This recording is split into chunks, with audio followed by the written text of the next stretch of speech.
શરૂઆત કરીએ મુદ્દાની વાતની અને પહેલો મુદ્દો છે ઊંઝા એપીએમસીની ચૂંટણીમાં ફરી ઇફકોવાળી એટલા માટે કારણ કે અહીંયા ચૂંટણી થઈ હતી ઇફકોની અને પછી ભાજપ તરફથી મેન્ડેટ આપવામાં આવ્યું હતું બિપિન ગોતાને, પરંતુ સામે પક્ષે ભાજપના ધારાસભ્ય જયેશ રાદડિયા પડ્યા અને પછી તેમણે કહ્યું કે ડિરેક્ટર તો હું જ બનીશ અને એ મેન્ડેટની સામે પડ્યા અને પછી જીતીને પણ આવ્યા હતા. સવાલ થયો હતો કે શું મેન્ડેટ હવે ફક્ત કાગળ પર રહી ગયું છે?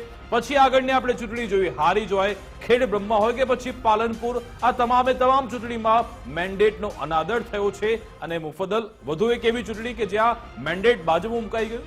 ઊંઝા એપીએમસીની ચૂંટણીના પરિણામો જ્યારે સ્પષ્ટ થયા, અત્યાર સુધી તો ઘણી બધી વાતો થતી હતી, પણ આજે જ્યારે પરિણામ સ્પષ્ટ થયા તો ઊંઝા એપીએમસીની ચૂંટણીમાં ભાજપનો સત્તાવાર મેન્ડેટ જેની પાસે હતો એ મેન્ડેટ પૈકીના ઉમેદવારોમાંથી 60% ઉમેદવાર હારી ગયા. એટલે કે એવા ઉમેદવાર જીત્યા કે જે ભાજપના જ હતા, ભાજપની સામે પડ્યા હતા, પક્ષના મેન્ડેટનો અનાદર કર્યો હતો, પક્ષના મેન્ડેટનો ઉલાળ્યો કર્યો હતો. એ ઉમેદવારો જીતી ગયા, અપક્ષ ઉમેદવારો જીત્યા અને જેમની પાસે મેન્ડેટ હતો એ માત્ર 6 ઉમેદવાર જીત્યા. વિકાસ, એટલે કે ચિત્ર ફરી એકવાર એવું સામે આવી રહ્યું છે કે જે સહકારી ક્ષેત્રમાં મેન્ડેટ પ્રથા ભાજપ જે શરૂ કરી છે એ સહકારી ક્ષેત્રના અગ્રણીઓ છે એને પચાવવા માટે તૈયાર નથી. અને આ એકાદ બે નહીં, ઘણી બધી ચૂંટણીમાં થયું. સૌથી વધારે જે બેન્ચમાર્ક ચૂંટણી હતી, ઇફકોના ડિરેક્ટર પદની ચૂંટણી હતી, ત્યારે પણ એવું થયું. એ પછી જેમ હમણાં વિકાસે કહ્યું, અલગ અલગ સહકારી ક્ષેત્રની જે ચૂંટણીઓ હતી, અલગ અલગ એપીએમસીની ચૂંટણી હતી, ત્યાં પણ ભાજપે મેન્ડેટ આપ્યા, પણ સામે જે ઉભા રહ્યા એ કોણ હતા? એ વિપક્ષના કે અન્ય પક્ષના નહોતા, ભાજપના જ સ્થાનિક નેતાઓ હતા. એમણે મેન્ડેટનો અનાદર કર્યો પક્ષના, એમણે ત્યાં ચૂંટણી માટે ફોર્મ ભર્યું, ચૂંટણી લડ્યા પણ ખરા અને અંતે જીત્યા પણ ખરા. એટલે કે આ રિપીટ થઈ રહ્યું છે. અને હવે એક નવો સવાલ ઉઠીને સામે આવી રહ્યો છે કે શું ભાજપ સહકારી ક્ષેત્રમાં મેન્ડેટ પ્રથા પર ફેર વિચાર કરશે કે કેમ? વિકાસ, બિલકુલ મુફદ્દલ, જુલાઈ 2020માં જ્યારે સી.આર. પાટીલ આવ્યા પ્રદેશ અધ્યક્ષ પદે, તેમણે આ પ્રથાની શરૂઆત કરી હતી. શરૂઆતમાં પ્રથાને ખૂબ જ સારો પ્રતિસાદ મળ્યો હતો કે જ્યાં પણ સહકારી ક્ષેત્રની ચૂંટણી હોય ત્યાં ભાજપ તરફથી મેન્ડેટ જાહેર કરવામાં આવ્યું. જે તે જિલ્લા પ્રમુખ તે મેન્ડેટ જાહેર કરતા હોય છે અને પછી આખી જે ચૂંટણી છે સમરસ થઈ જાય છે. ત્યાં ચૂંટણી થતી જ નથી. લગભગ 2 થી 3 વર્ષ સુધી એવું ચાલ્યું હતું, પરંતુ ધીમે ધીમે આ જે એક પ્રકારનો આક્રોશ હતો, ક્યાંક નારાજગી હતી, તે ખુલીને ઇફકોની ચૂંટણીમાં સામે આવી હતી, જેમાં જયેશ રાદડિયાએ ખુલીને કહ્યું કે ભાઈ આ મેન્ડેટ હું તેને નહીં ચલાવી લઉં, મારે તો ડિરેક્ટર ફરી એકવાર બનવું છે.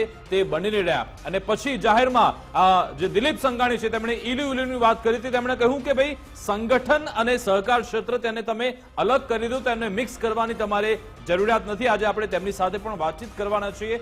આજના દિવસની જો વાત કરીએ મુફદ્દલ, તો આમાં દિનેશ પટેલ અહીંયા બાજીગર સાબિત થયા. જોરદાર દબદબો જોવા મળ્યો. તેમણે મેન્ડેટ તો લીધું, સાથે જેમને મેન્ડેટ નહોતું મળ્યું તેમને અપક્ષ તરીકે લડાવ્યા અને જેણે અપક્ષ તરીકે ફોર્મ ભર્યું, જેમના સમર્થકો હતા દિનેશ પટેલના, એ તમામે તમામ આજે જીતી ગયા અને કિરીટ પટેલનું જૂથ હારી ગયું. સાથે સાથે નારણભાઈ પટેલ કે જે એક સમય તેમનો આખી એપીએમસી પર દબદબો હતો, તેમના પૌત્ર પણ ખેડૂત વિભાગની બેઠક મેળવી શક્યા નથી, એટલે તેમની પણ કારમી હાર થઈ છે. આ આખી જીત બાદ, બાજીગર બન્યા બાદ દિનેશ પટેલે શું કહ્યું તે સાંભળી લઈએ. આજે જીત્યો હોય, અગર હાર્યો હોય, કાલે બધા ભેગા બેસી અને અહીંયા આગળ ચા પીતા હોય છે. અને આજે પણ અત્યારે હાલ આપ બધા જોઈ રહ્યા છો એ મુજબ માહોલ એ છે. અને જે ટીમ જીતીને આવી છે એ પણ ભાજપને સમર્પિત છે. ચુનાવની પ્રક્રિયામાં એવું છે કે ખેડૂતના 10 પ્રતિનિધિમાં કોઈ 1 પણ મત આપી શકે અને 10 પણ આપી શકે. વેપારીમાં પણ 4 માંથી 1 પણ આપી શકે અને 4 પણ આપી શકે. એટલે ક્યાંય ને ક્યાંય લોકો પોતાના રિલેશન, ઊંઝા એક નાનું ગામ જેવું ટાઉન છે, એટલે એમાં ક્યાંક પર્સનલ રિલેશનના એના લીધે પણ રિઝલ્ટમાં ઉલટફેર થતી હોય. પણ જે આવ્યા છે બધા ભાજપ સમર્પિત છે અને પાર્ટી તરફથી જે પણ સૂચના કે માર્ગદર્શન હશે એ મુજબ જ અહીંયા આગળ સરકાર મેનેજમેન્ટ બોડી બનવાની છે. વિકાસ, આપણી સાથે વરિષ્ઠ પત્રકાર જયવદન ગાંધી જોડાઈ ગયા છે. જયવદનભાઈ, સ્વાગત છે આપનું ગુજરાત ફર્સ્ટમાં. સૌથી પહેલો સવાલ આ ચૂંટણીના પરિણામો જોતા જે થઈ રહ્યો છે, આપને પણ થઈ રહ્યો હશે કે સહકારી ક્ષેત્રમાં ભાજપ જે મેન્ડેટ પ્રથા લઈને આવ્યું છે અને એનો દર વખતે અનાદર થાય છે, શું હવે એમાં ફેર વિચારણા કરવાનો સમય આવી ગયો છે એવું લાગે છે આપને? હા, ચોક્કસ લાગે છે. આખું જે ભાજપે ઊંઝા એપીએમસી માટેના ડિરેક્ટર માટે જે મેન્ડેટ આપ્યું કે હાલની પરિણામ જોતો એ મેન્ડેટ આખું મજાક બની ગયું હોય એવું લાગે છે. અને આ કારની હારની જવાબદારી હવે કોણ સ્વીકારશે એ એક ચર્ચાનો વિષય બન્યો છે. જી, અચ્છા જયવર્ધનભાઈ, આમાં શું લાગી રહ્યું છે? આમાં કોઈ રણનીતિ પણ હોઈ શકે છે કે ભાઈ આપણે કિરીટ પટેલ જૂથના લોકોને હરાવવા છે તો આપણે 5 તમને મેન્ડેટ આપીશું ને કહેવા પૂરતું આપણે કિરીટ પટેલ જૂથના લોકોને પણ મેન્ડેટ આપી દઈએ, તમે અપક્ષ ફોર્મ ભર્યું તો અમે જીતીને આવવાનો છો. આવી પણ કોઈ ગેમ પડદા પાછળની હોઈ શકે છે કે સીધો દિનેશ પટેલે મેન્ડેટનો અનાદર કર્યો છે? ના, એવું નથી. અત્યારે જી હેલો, જી, જી, આપનો અવાજ આવી રહ્યો છે, બોલો. હા, અત્યારે એવું છે કે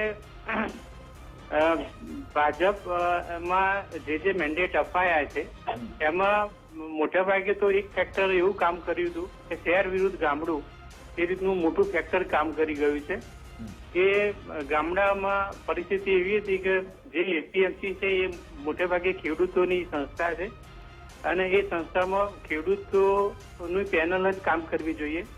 પછી બીજું ફેક્ટર એવું બન્યું હતું કે આ વખતે જે યાદી જાહેર થઈ મંડળીઓની એમાં 100% જે કામ કરતી હતી 100% એ લેવામાં આવી. પહેલા જે મંડળીઓ ચાલતી હતી એ આ વખતે કાઢી નાખવામાં આવી. એ બહુ મોટું ફેક્ટર કામ કરી ગયું છે. બિલકુલ, આભાર અમારી સાથે જોડાવા બદલ, વાતચીત કરવા બદલ. મહેસાણા જિલ્લા પ્રમુખ ગિરીશભાઈ પણ આપણી સાથે જોડાઈ ગયા છે. ગિરીશભાઈ, ગુજરાત ફર્સ્ટમાં આપનું સ્વાગત છે. સાહેબ, આ ફોર્મ ભરવાનો અંતિમ દિવસ હતો, ત્યારબાદ આપની સાઇન વાળું જે મેન્ડેટ આવ્યો હતો, આજના પરિણામ પરથી એવું લાગી રહ્યું છે કે મેન્ડેટ હવે ફક્ત કાગળ સાબિત થઈ રહ્યો છે કે કારણ કે એક સાથે મુફદ્દલ 60% લોકોના અહીંયા તેમની હાર થઈ છે? સાચી વાત છે. અમે જે મેન્ડેટ આપ્યું હતું એના માટે હું મારી જવાબદારી સ્વીકારું છું, કારણ કે મારી સાઈડથી મેન્ડેટ અપાયું હતું. અમે બધા સાથે સંકલન કર્યું હતું અને બધા સંકલન કર્યા પછી જ આ મેન્ડેટ અપાયું હતું. છતાં પણ કોઈ ક્યાંક ને ક્યાંક અમારા અંદર એના કારણે અમારા 5 ઉમેદવારો હાર્યા છે. વેપારી વિભાગમાં પણ 3 ઉમેદવારો હાર્યા છે, 1 ઉમેદવાર અમારા જીત્યા છે. અચ્છા, એની પાછળનું કારણ આપને શું લાગી રહ્યું છે કે મેન્ડેટ જાહેર થયો તો છતાં પણ આ રીતે ક્રોસ વોટિંગ થયું? આ ક્રોસ વોટિંગ જ જવાબદાર છે અને ક્રોસ વોટિંગ થયું છે. સાચી વાત છે. ગિરીશભાઈ, તમારા જે આગેવાન છે, ભાજપના ખૂબ મોટા નેતા છે દિલીપભાઈ, ઘણીવાર એવું જાહેરમાં કહી ચૂક્યા છે કે આ મેન્ડેટ પ્રથા સહકારી ક્ષેત્રમાં લાવવું જરૂર નથી, મુખ્ય પ્રવાહની રાજનીતિમાં ભલે રહે. શું આપ શું માનો છો? એ જે કહી રહ્યા છે એ વિચારવાનો સમય છે ભાજપ માટે? ના ના ના ના, એ મોટા નેતા છે, એમના વિશે હું કોઈ પ્રતિક્રિયા ના આપી શકું. અચ્છા, ક્યાંક કાચું કપાઈ ગયું છે એનો આપ સ્વીકાર કરો છો કે લોકોને વિશ્વાસમાં લેવામાં આવ્યા? અરવિંદ પટેલને એમણે પોતે રાજીનામું આપ્યું, બીજા ભાઈ છે દીપકભાઈ, તેમને સસ્પેન્ડ કરવા પડ્યા. આ બધાની નારાજગી નડી ગઈ? નહીં, આજે હું જે આપને કહી શકું એમ કે આની જવાબદારી હું સ્વીકારું છું. અચ્છા, આપ સ્વીકારી રહ્યા છો જવાબદારી. બિલકુલ, આભાર અમારી સાથે જોડાવા બદલ, વાતચીત કરવા બદલ. તો દબાતા સૂર્ય વાતચીત કરી રહ્યા છે ગિરીશભાઈ રાજગુર. તેમના નામનો જ મેન્ડેટ આવ્યો હતો. તેમણે કહ્યું હતું કે આ ફલાણા આટલા જે લોકો છે તેમને મેન્ડેટ પક્ષ તરફથી આપવામાં આવ્યો છે, તેમને જીતાડવા જરૂરી છે, પરંતુ તેમનો મેન્ડેટ હવે અહીંયા કામમાં નથી આવ્યો કારણ કે એક સાથે ફક્ત મુફદ્દલ 60% જેટલો લોકો આમાં હારી ગયા છે. એટલે સીધી આમાં એવું કહી શકાય કે મેન્ડેટ હવે આમાં સાઈડમાં મુકાઈ ગયો છે. અને આપણી સાથે હવે જે રાજકીય અગ્રણી છે, સહકારી ક્ષેત્રનું પણ ખૂબ મોટું નામ છે, એવા દિલીપભાઈ સંઘાણી જોડાઈ ગયા છે. દિલીપભાઈ, સ્વાગત છે આપનું ગુજરાત ફર્સ્ટમાં. આખી જે ઘટનાક્રમ છે એના પર આપની નજર હશે જ, જે પણ થયું ઊંઝા એપીએમસીની ચૂંટણીમાં. મારો પહેલો સવાલ એ છે કે સહકારી ક્ષેત્રની વધુ એક ચૂંટણીમાં દિલીપભાઈ મેન્ડેટનો અનાદર થયો છે, આપની પહેલી પ્રતિક્રિયા શું છે? મીડિયાના સમાચારો છે, હું કશું જાણતો નથી. તે પહેલા શું કહી શકું, હું જે અમરેલીમાં છું અને લોકશાહીમાં મેન્ડેટ અને સહકારિતા આ વિષયો પાર્ટીના છે, એટલે પાર્ટીની અંદર જે કાંઈ વાત કરવી થઈ શકે. આ બાબતે હું કશું વિશે જાણતો નથી, એટલે કશું ન કહી શકું. દિલીપભાઈ, આ જ મેન્ડેટ વિશે તમે જાહેર મંચ પરથી, જાહેર માધ્યમ પરથી સવાલ ઉઠાવી ચૂક્યા છો. ઇલ્યુની પણ તમે વાત કરી, તેને કહ્યું હતું, તમે શબ્દો ચોર્યા વગર કહ્યું હતું કે સંગઠન અને સહકાર બંને અલગ ચાલવું જોઈએ. હવે શું આપને લાગી રહ્યું છે, શું સહકારી ક્ષેત્રને મુખ્ય પ્રવાહની રાજનીતિથી અલગ ગણવું કે સાથે ગણવું? આપનું શું કહેવું છે? વર્ષોથી જ્યારે અમે વિપક્ષમાં હતા ત્યારે અને આજે સત્તામાં ત્યારે પણ સહકારિતામાં રાજકીય દખલગીરી નહીં હોવી જોઈએ. મુક્તપણે સહકારી પ્રવૃત્તિઓને ખીલવા દેવી જોઈએ.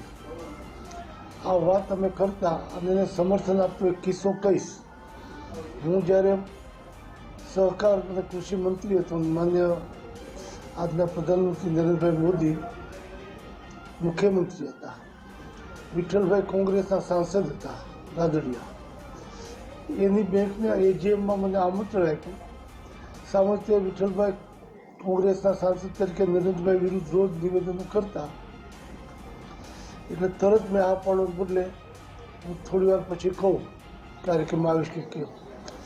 મેં મોદી સાહેબને પૂછ્યું કે વિઠ્ઠલભાઈનું આમંત્રણ છે, મારે શું કરવું જોઈએ? ત્યારે એણે કીધું કે આપણે સરકાર છીએ અને સહકારી પ્રવૃત્તિ કે એનજીઓ કે સામાજિક પ્રવૃત્તિને સરકાર ધારે તો ગમે એટલું નુકસાન કરી શકે, એટલે આપણે સરકાર તરીકે ના ન પડાય, જવું જોઈએ. મેં એને હા પાડ્યા પછી સ્થાનિક ભાજપના આગેવાનોએ એનો વિરોધ કર્યો. બીજે દિવસે એક મિટિંગમાં અમારી કે તમારે આવવું નથી, રાજકોટ જિલ્લાએ આવો નિર્ણય કર્યો છે. અને મેં આ વાત રૂપાલા સાહેબ પ્રદેશ પ્રમુખ હતા અને નરેન્દ્રભાઈ સીએમ હતા એને કરી. તો એણે કીધું કે આપણે ગઈકાલે વાત થઈ ગઈ છે, સરકારી કામ છે, સંગઠનનો વિષય છે, રૂપાલા જોશે. એટલે સંગઠનના નિર્ણયો સંગઠન જોવે, સરકારના નિર્ણયો સરકાર જોવે. આ માર્ગદર્શન, મદદ, સૂચના મને મોદી સાહેબે આપી હતી. આજે પણ હું એને અનુસરું છું. દિલીપભાઈ, તમે એક ઉદાહરણ આપ્યું બરાબર છે, પણ આ સહકારી ક્ષેત્રની ચૂંટણીમાં એક પછી એક મેન્ડેટનો અનાદર થવાની ઘટના પક્ષ માટે સંદેશ કેવો લઈ જશે? મને નથી લાગતું કે અનાદર થતો હોય, ગેરસમજણો થતી હોય છે. સાથે બેસીને નિર્ણયો કરે તો પાર્ટીમાં તો સાથે બેસી નિર્ણયો થતા જ હોય છે. દિલીપભાઈ, તમે શબ્દો ચોર્યા વગર કહ્યું કે આમાં રાજનીતિ ન આવવી જોઈએ, રાજકીય પક્ષોએ દખલગીરી ન દેવી જોઈએ.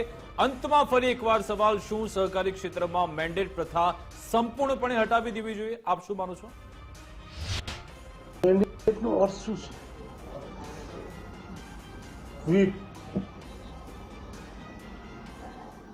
કાયદા પ્રમાણે જ્યારે વ્હીપ આપવામાં આવે અને વ્હીપનું પાલન ન થાય તો સભ્યપદ રદ થાય.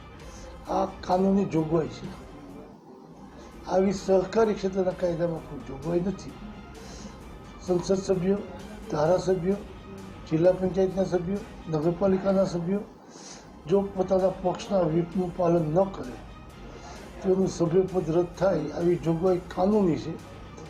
ત્યારે સહકારિતામાં આ જોગવાઈ નથી. આટલું એક વકીલ તરીકે, કાયદા મંત્રી તરીકે, એક સહકારી કાર્યકર્તા તરીકે જે હકીકતો છે એ કહી શકું. એટલે દિલીપભાઈ, મેન્ડેટ પ્રથા હટાવવાના સમર્થનમાં છે કે આ પ્રથા તમે હટાવી દો અને સહકારી ક્ષેત્રને અલગ રાખો? હવે જોવાનું રહેશે ભાજપ સંગઠન તરફથી શું આ મામલે કોઈ નિર્ણય લેવામાં આવે છે કે કેમ. કારણ કે જ્યારે પણ મુફદ્દલ આવી ચૂંટણી થતી હોય છે ત્યારે ભાજપને નીચા જોડવું એટલા માટે થાય છે કારણ કે વારંવાર મેન્ડેટનો અનાદર થઈ રહ્યો છે ને તેનાથી સંગઠનમાં પક્ષ કાર્યકરોમાં એક ખોટો મેસેજ પણ જઈ રહ્યો છે. જોવાનું રહેશે આ મામલે હવે ભાજપ સંગઠન તરફથી શું કરવામાં આવે છે. આગળ વધીએ બીજા મહત્વના મુદ્દા.